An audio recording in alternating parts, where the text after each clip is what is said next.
Բարև ձեզ սիրելի ռադիո լսողներ, հանրային ռադիոյի եթերում բարձր գրականություն նախագծի հերթական հաղորդումն է, ես Արմենիկ Նիկողոսյանն եմ։ Ֆրանսիայում ապրող հայ արձակագիր Ասատուր Հակոբյանը հաճելի ավանդույթ է դարձրել այն, որ Ֆրանսիայում ֆրանսերեն հրատարակելով իր հերթական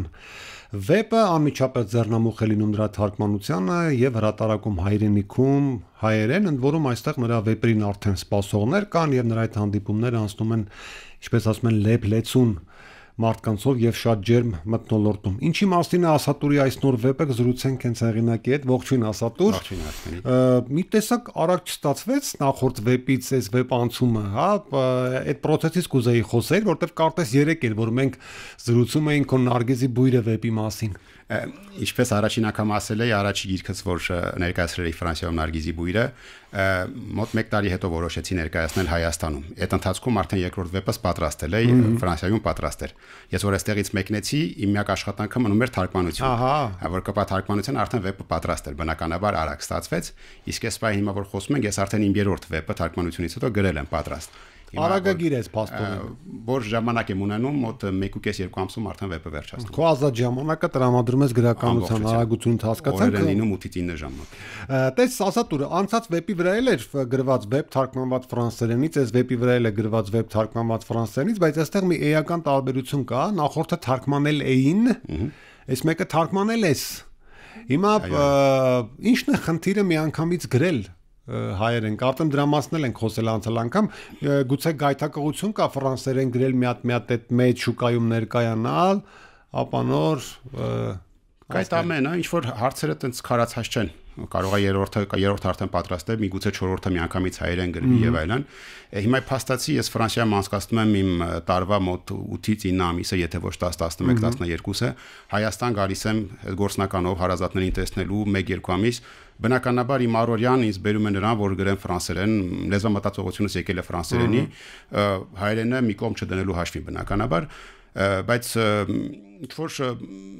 այնպես չի որ պլանավորած է, այսպես եմ ուզում կամ այնպես, բնականon ստացվում է։ Հիմա կարող է հետագա գրքերը որոշեմ միանգամից հայերեն գրել։ Շատ լավ, եւ դրան առնչվող մի հարց էլ մի քիչ հումորային, քեզ Ֆրանսիայում են որպես գրող ավելի շատ սիրում գնահատում, թե Հայաստանում։ Երևի 50-50։ 50-50 հատուկ չափումներ կան։ Լավ, Ասատուր, գանք վեպին, նրանք ովքեր ծանոթ են քո Նարգիզի բույրին, հայ ընթերցողներին նկատի ունեմ, քոր եկող հոգին վեպում հարազատ ինչ որ ոճական շերտեր կտեսնեն այդուհանդերձ, որովհետև մոտեցումները նույնն են, սյուժեներ կան, որոնց դու հակված ես, այնուամենայնիվ դրանք միստիկ, ինչ որ սարսափի երանգներ պարունակող, ինչ որ տարեր են եւ նաեւ կճանաչեն ծանոթ ձեռագիր նաեւ հերոսների կերպարակերտման սկզբունքի առում, որտեղ դու սիրում ես այսպես հերոսներ, որոնք պարված են ինչ-որ խորհրդավորությամբ, մինչև վերջես կողմնորոշումով են, ինչ հատկանիշ ունեն։ Ահա, այս վեպը ստեղծելուց քոր եկող հոգին, ի՞նչն էր քո թիվ 1, հա, առաջին նպատակադրումը, որովհետև այդուհանդերձ, երբ որ երկու վեպն էլ կարդան, կնկատեն, որ իրականում շատ տարբեր վեպեր են, հա, տարբեր հարցադրումներով։ Այս դեպքում ո՞րն էր առաջ մղիչ ուժը քեզ վեպը ստեղծելու։ Սիրո արմատները ու հատկապես կենաց մահու դիլեմը, որ մահը փորձել եմ ուրիշ տեսանկյունից նայել, ոչ թե ուրիշ տեսանկյունից նայել, փորձել ներկայացնել ինչ-որ գեղարվեստի տեսքով, ինքս տենց պատկերացնում եմ։ Ես ինքս մահը չեմ պատկերացնում որպես մահ պատիժ, ես պատկերացնում եմ մահը որպես բարեկամ, որ գալիս է մեզ տանում այն ժամանակ, երբ մարմինն էլ ընդունակ չի մեզ կրելու։ Ու այդ նույն էներգիան փորձել եմ փոխանցել գրքին, իմ հստակ կողմնորոշումն է, դիրքորոշումն է մահվան հետ կապված հարցի շուրջ։ Գեղարվեստի տեսքով եմ փորձել ներկայացնել ինչքան հնարավոր է փորձել եմ ստացվի, ավելի շատ կենաց մահու, բայց ոչ իրական բախումներ։ Տես, բայց այդուհանդերձ հատկապես վեպի սկզբնական հատվածներում, որոնք գլուխների ես բաժանել, հա, Քոերոսյանն Գաբրիել է, սա ասենք իմանան, որը նաև Գաբի ձևով է հանդես բերվում։ Գաբին այս տարիքում, Գաբին 10 տարեկան, չգիտեմ, Գաբին 15 տարեկան, Գաբին լիցեյում, Գաբի լիցեյի այդ վերջը, հա, այսինքն որոշակի նաև տարիքային ընդգծումներ ես արել, հիմա այն բուն սյուժեին չանադառնանք, թե ի վերջո դա ինչի է հանգեցնում, այս գլուխները կարդալուց ես այն տպավորությունը ստացա, որ այո, միստիկան, այն քո դրած խնդիրները մահվան կյանքի հետ տարբերությունները բացվում են վեպի հետագա էջերում, թեպետ այստեղ ակնարկներ կան, բայց մինչև որոշակի կետ, հա, աղջկան հանդիպել օրինակ, այդ սիրահարության պահերը Գաբի, սա թվում էր սովորական իրականության ներկայացում, որտեղ օրինակ շատ խիստ դրված էր բուլինգի թեման։ Այն որ ճնշում են, հա, երեխաներին իրենց տարբերվելու համար եւ այլն ֆրանսերեն բոուլինգն։ Այո։ Տես իրականության այս հարցերը չեն եղել քեզ առաջնորդող նաև օրինակ գեցա որ լուրջ սոցիալական խնդիրներ է դրել կամ Դարսիի թեման, հա, այդ խնդրի թեման, որը պետք է բուժվեր հոգեբուժ եթե վերանանք սյուժեի մյուս հատկանիշներից, որ հետագայում են բացվում։ Ես այստեղ շատ լուրջ խնդիրներ եմ տեսնում, օրինակ արտարծված հայրերի եւ որդիների թեման, հա, տարբերվող երեխայի ընտանիքում իր տեղը չգտնելու թեման եւ այլն։ Ինչպես ասում ես, հանգուցալուծման ժամանակ տեսնում ենք ինչ են գալիս, նպատակս եղել է բոլորս էլ այդ բաների մեջով անցել ենք, մեր վրա չենք կրել, մյուսի վրա ենք տեսել, մեր հետ չի պատել, հարևանի հետ է պատել եւ այլն, ճիշտ ես ասում, դրանց սոցիալական լուրջ խնդիրներ են, որ այսօր առկա են։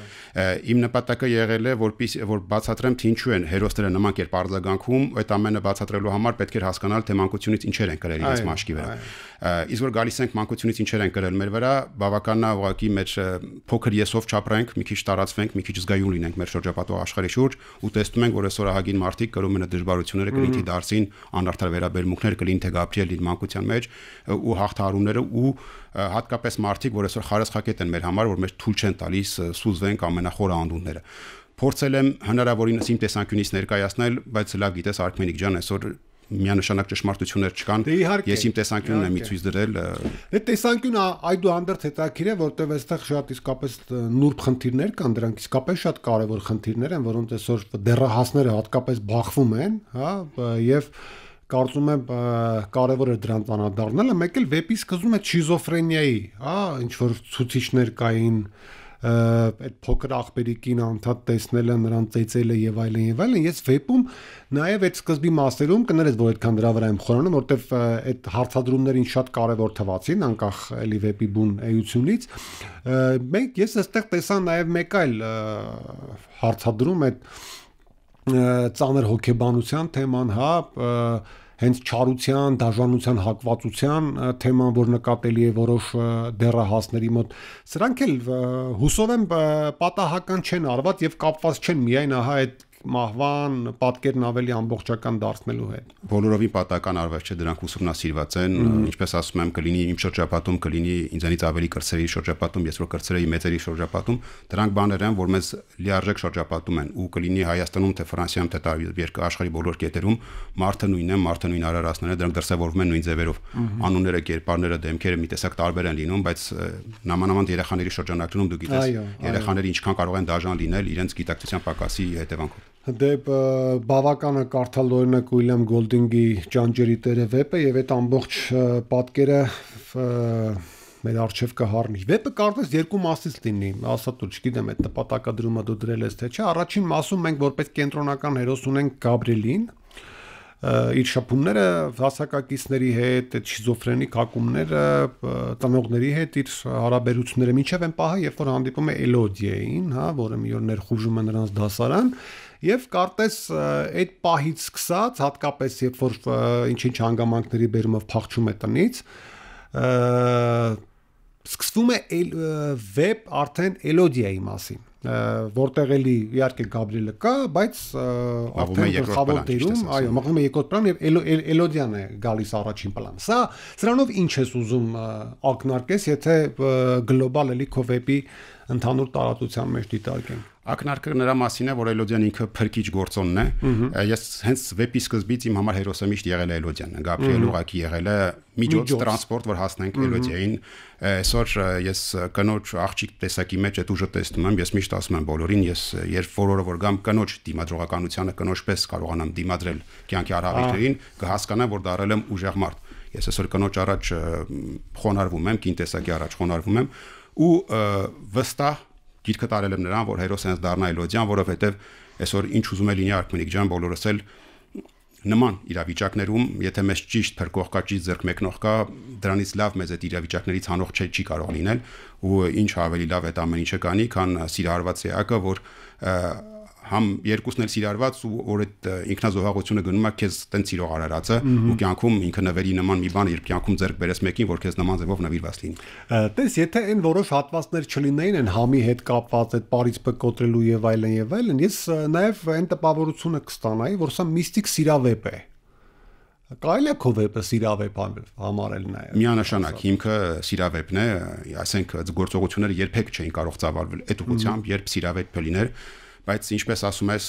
իմ ձեռագիրն է, ինձանից ուժեղ է այդ փաստը, չեմ կարողանում ինձ զսպել, ինձ ամենը չխառնել իրար։ Իմ հոբին է, իմ գիրքն է, տենց եմ ապրում, իմ գրելը տենց է, ես պիտի այդ ամեն ինչը կարողանամ խառնել։ Իմ համար կարևոր է, որ ընթերցողը գրեթե միջև վերջին մի քանի էջը չհասկանա իրականում ինչ է կատարվում ինձ թող արդեն ես կասեմ որ միջև վերջին պահը չեք հասկանա իդեպ կարդալուց հենց այդ էլ մտածում էի որովհետև լինում են չէ գրքեր երբ որ կարդում ես հասնում ես սյուժետային որոշակի կետի Եվ արդեն գիտես վերջին ինչա լինելու կամ մոտավորապես ինչա լինելու, ինչ հարաբերություններ են ծավալվելու եւ այլն, քո դեպքում ուղղակի անհնար է հասկանալ թե այս դեպքից հետո ինչ կլինի, որտեվ անցումները երբեմն շատ տարօրինակ են։ Այ այդ տարօրինակությունից մի քիչ խոսենք, ասատուր։ Դապես նույնիսկ այս ժանրի, այս ոճի գրքերը այդուհանդերձ հոգեբանորեն շատ պատճառաբանված են, հա, հոգեբանորեն հագեցած հերոսների արարքները եւ այլն, բայց քեզ մոտ չար մարդը միանգամից կարող է փոխվել բարու, հա, չսիրողը հանկարծ սիրահարվել, հա, կոմպլեքսավորված, բարդույթավորված մարդը մեկ էլ դառնա խիզախ, հա, չգիտեմ, նույնիսկ եթե Գաբի եւ Էլոդիայի հարաբերությունները նայենք, հա, Այն գլխին որտեղ թվում է թե Գաբին ու Էլոդիան միացան, հաջորդում է մեկ այլ գլուխ, որտեղ դու արդեն չարի ինչ որ բաներ ես տեսնում եւ այլն։ Որքանով են հոգեբանորեն պատճառաբանված այս անցումները եւ որքանով ես դու կարևորում այդ հարցը։ Հարցը կարևորում եմ անձնական կյանքում, երբ պատմական շփումների մեջ ենք, այդ ամենը բերենք հասկանալու մակարդակին։ Բայց վեպում պետքան պետք չի։ Ինչն եմ ուզում ասեմ, ասենք իմ պարագայում իմ համար ինչը որ ինձ ձանձրալի է, թե ինչը որ ինձ ձանձրացրել է գրքերում, ես փորձում եմ իմ գրքից անել։ Անկամ եթե հոգեբանորեն ամոզիչ չէ։ Ասենք հիմա ինչն է, իրականում ես գրում եմ 450-ից 500 էջ ամեն անգամ ու կրճատում եմ այնքան, որ գա նրան, որ էլ անշարժ կետեր չլինեն։ 200 էջ, այո։ Հիմա այդ ամեն ինչը ես համաշելով գալիս եմ նրան, իրականում այդ ամեն ինչը բացատրում եմ, հետո գալիս եմ նրան, որ զգում եմ գիրքը կարող է ձանձրույթ ծնել իմ համար պարտություն կլինի, անձնական պարտություն կլինի, որ ինչ որ մարդիկ խորանան հոգեբանական այդ տարերի մեջ ու մի տեսակ ընթերցողից կորցնեմ։ Նպատակային եմ անում, որ շարժ լինի ու կյանքում շարժը ամենակարևորն է իմ համար։ Ես կյանքում այդպեսին եմ, շարժ եմ սիրում, արագություն եմ սիրում, արագ ընթանալ եմ սիրում ու ուզում եմ այնպես անել, որ գիրքս պարտադիր է այդ ոճերով լինի։ Շատ լավ, այս դեպքում ես ասեմ, որ քո նպատակին հասել ես այդ արագ ընթերցվելու, բայց իմ դիտարկումն էլ ասեմ, ոչ այնքան դա քեզ հաջողվել է, այս իմ անձնական դիտարկումն է, ահա այդ արագ անցումների շնորհիվ, այլ քիչ առաջ ես նշած այդ հանգամանքի շնորհիվ, որ անդադ սպասում ես հիմա ինչ նոր բան մոգոնելու էլի, հասկացար, սա էլ գուցե երևի թե հնարանք է, որ վեպում շատ լավ կիրառված է։ Էլոդիա, մելոդիա, այս անցման մասին էլ կուզեի մի քիչ խոսեի եւ սա ինչ արժեք ունի վեպում ասատուր։ Այ համար վեպի գլխավոր արժեքը Էությունն է սա։ Ես հարցը պատահակ ես գիտեմ։ Ես որ ասեմ, գիտես, իմ համար 1 արժեքը գրքի աղբերիկն է։ Փոքրիկ եղբոր պատմությունը։ Իսկ առանց Էլոդիայի ու Մելոդիայի միջամտության այդ ամենը հնարավոր չէ լինի։ Իմ համար նպատակակետը աղբերիկն է, շարժիչ մոտորը Էլոդիայի ու Մելոդիայի կերպարները։ Ինչ կլիներ վեպ առանց այդ երկուսի, կլիներ դատարկ ու աննշան մի բան առանց այդ երկուսի միջամտության։ Իսկ սիմվոլիկ առումով, խորհրդանշական առումով ինչ որ էլի ուղերձ կա այս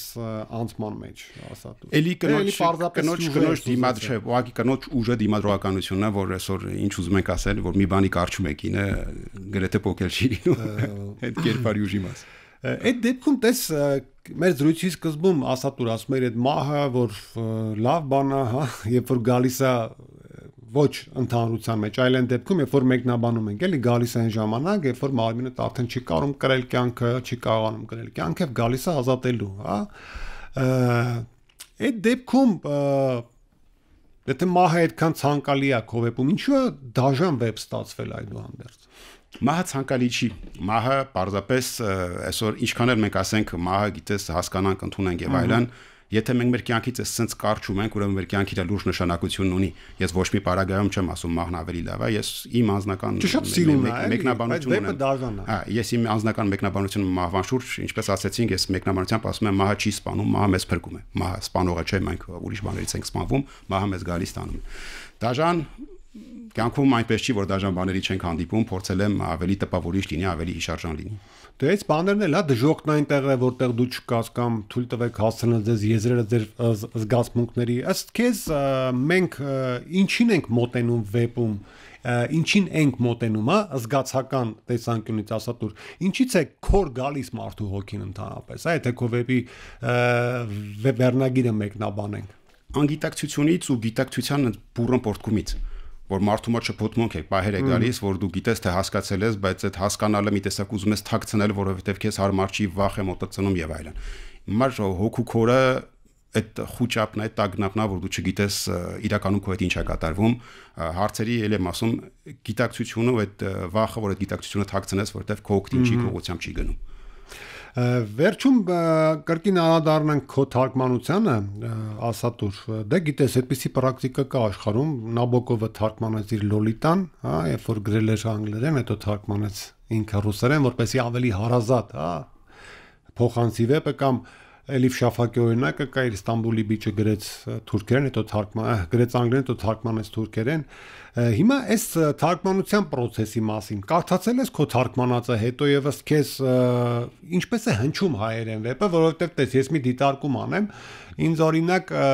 մի կողմից դուր էր գալիս, հա, քո այդ շրջուն շարադասություններով, նախադասությունները, հա, քամին այս, աղջիկն այս, չգիտեմ, հետո այնպիսի թուն գրական բառեր ճիտ օրինակ, հա, բռնես ճիտը եւ այլն, ու մեկ էլ ասենք կողքին հենց հեղինակային խոսքի մեջ քոքեց լացը եւ այլն եւ այլն։ Ինչպես է ստացել ես վեպի լեզուն, այ կուզեի դրանից խոսեի։ Պատահական չեմ արել, հենց եկել եմ դպրոցական մանկական տարիքը նկարագրելուն, փորձել եմ մտնել իրենց իրավիճակի մեջ, օրինակ գժոտքեև եւ այլն այդպիսի բաներ։ Այնպիսին, որ մեր առօրյայում միշտ տեսել ենք դպրոցականների մեջ լացը քոքել, ձայնով քոքել եւ այլն, հասկանալի է։ Քոքելը շատ ժարգոնային է, հասկանում եմ։ Քոքեց ասմածելը քոքեց։ Նենց նպատակային եմ արել, միգուցե հայկական գրական տեսանկյունից գրքի մակարդակով միգուցե ճիշտ չի, շատ չեմ արել, մի 2-3 անգամ։ Ինչ թույլ եմ տվել հատկապես այն պահերին, երբ որ խոսում ենք մանկությունից դպրոցական խնդություններից։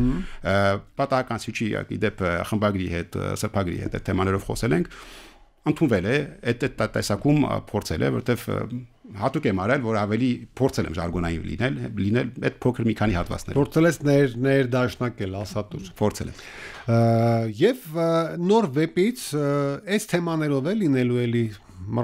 դաժան, սարսափ եւ այլն, բայց իհարկե դեպի լույս տանող։ Ես ասեմ, որ չխաբվեք ասատուրի վեպերի դաժան բնորոշումներին, հա, սև չգիտեմ ինչ, մոգական եսիմ ինչ, իրանք իրականում շատ բարի եւ լուսավոր ավարտով եւ լուսավոր մեսիջներով վեպեր են։ Իմ հույսի համար կարևոր նշանակությունն է դեպի լույսի մեր մղումը, իմ համար մեր հիմնական, եթե տենցել չի կուզեի մեր արարիչ ուժը լիներ, ամենայն դեպս իմ պարագայում, ինչ շրջապատողների պարագայում այդ ամենը տեսնում եմ, ուզում եմ հասնենք դրան։ Երրորդը էլի նույն ոճի մեջ է, հա, ինչքան էլ պատմությունը փոխեմ եւ այլն, իմ ոճը կա,